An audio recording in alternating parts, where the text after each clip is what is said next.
Here's another plant that I really like because it has a few different uses. This is red osier dogwood.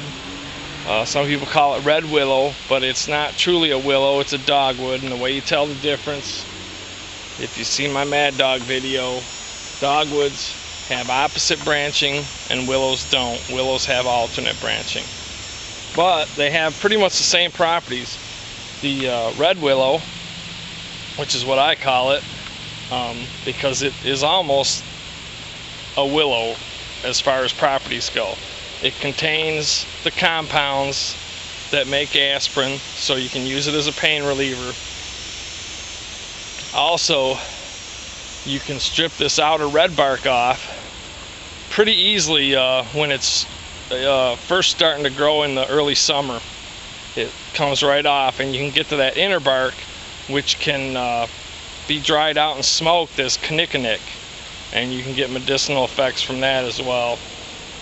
I'm not recommending you smoke it, but I'm just putting it out there. Now the other thing, just like a willow, it has very flexible branches that make really good for weaving fish traps and baskets and stuff. It'll end up having white berries on it, and there's another variety that doesn't have the red branch. It has, I believe, a yellow branch, but it's basically the same plant, it's just a slightly different variety, and it's already getting the white berries. As a matter of fact, I think there's one right here. This is just another variety of dogwood, but it gets these little white berries on it. Now, I've read that certain varieties of these white dogwood berries are edible, but I don't recommend trying them. If you want to know if a plant's a dogwood, besides the opposite branching, just tear the leaf in half, and there will be little strands that are in the veins of the leaf that keep it held together.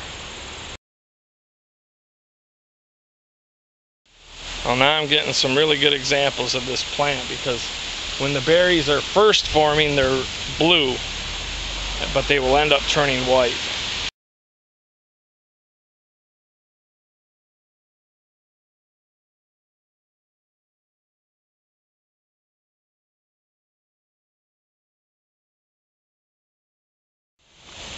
Red willow was one of the first shrubs that I learned to identify, and it's kind of what kicked off my ability to identify shrubs, by learning the Mad Dog acronym and by learning the difference between an alternate and an opposite leaf plant.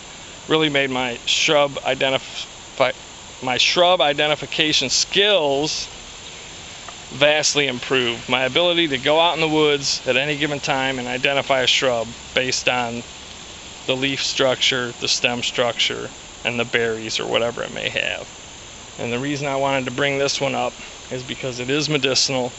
You can use it as a painkiller, and because of the common name, red willow, because it's not a true willow, it's actually a dogwood, but it shares the same properties as the willows, which is the flexible stems that can be used to weave baskets and fish traps and such, and the medicinal properties as far as taking the inner bark and using it as aspirin. And of course, right behind that is just a humongous field of cattail. And cattail has so many uses and edible parts that I can't even go into it. Where the milkweed gets its name is from the white sap that comes out of it. And if you follow the universal edibility test, it would tell you not to eat this plant because of the white sap. But it is an edible plant if you pick it at the right time. One other thing I'd like to mention about the milkweed, and I don't think you're going to find this in any books. I searched and searched and couldn't find any reference to it anywhere, period. That white sap can also be used to close a wound. If you get a cut and you're in a bad situation, you take that white sap and you put it on the wound, you pinch it closed, and then you wrap something around there to hold it shut, and it'll help keep that wound sealed. And my grandfather used that as a way to seal a wound on my mom when she got cut with an axe. So it's something to keep in mind. You know, it's not something I would want to do, every day, but if I was in a bad situation, there's a possibility. Well, I'm out on the main drag now, so I'm gonna have to put the camera away. I think I'm about 7 or 8 miles in, so I should be getting to my spot pretty soon.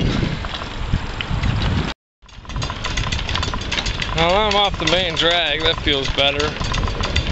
Don't really like driving on the highways around here on a bicycle.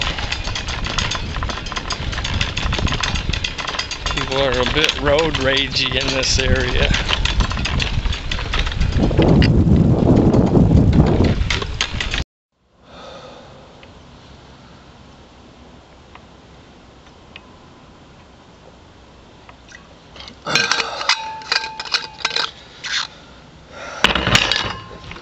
I made it. Well, I got here without getting ran over or having somebody throw a bottle at me as I was driving down the road.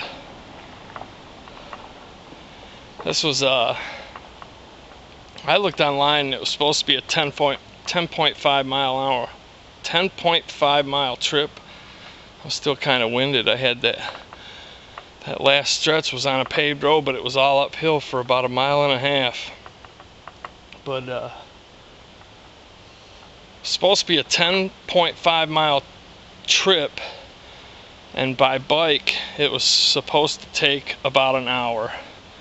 And I stopped and took a lot of video along the way, and it took me 3.5 hours to get here, so only 2.5 hours behind schedule, which if I'd have rode straight through it probably would have been right around an hour. But I kept stopping to take pictures and videos. Now I'm here. I'm gonna get out in these woods and see if I can't hunt up some mushrooms. Oh, one other point about the trip. By bike, it's 10.5 miles and it takes an hour. By car, it's 15 miles and it takes 30 minutes. So I went 5 miles less to get here, but it took me that much longer. But even so, it's a half hour by car or 53 minutes by bike. So that's not too bad, considering that a bike only goes, you know, probably on average 10 miles an hour.